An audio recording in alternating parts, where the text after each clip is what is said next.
Rekaman penghancuran BMP Angkatan Bersenjata Ukraina ke arah Zaporizhzhia ramai beredar di media sosial Telegram pada Kamis 26 Januari 2023. Hampir setahun berlangsungnya perang, kerugian-kerugian terus mengikuti Angkatan Bersenjata Ukraina, mulai dari kurangnya senjata, gugurnya puluhan personel, hingga hancurnya berbagai kendaraan militer. BMP Ukraina salah satunya, merupakan kendaraan militer yang menjadi langganan dalam penghancuran yang dilakukan oleh pasukan Putin, seperti yang terlihat dalam rekaman.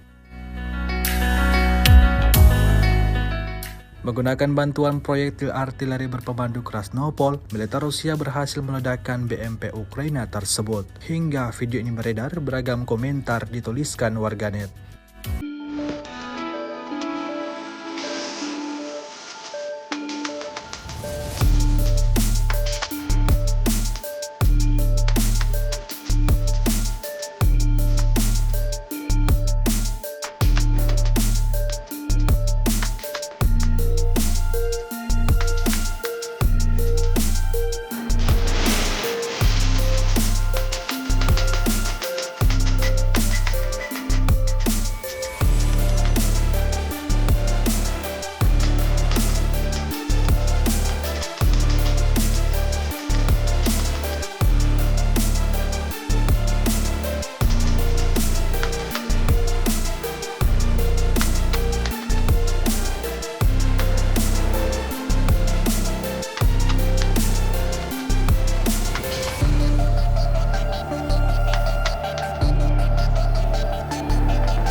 Terima kasih sudah nonton.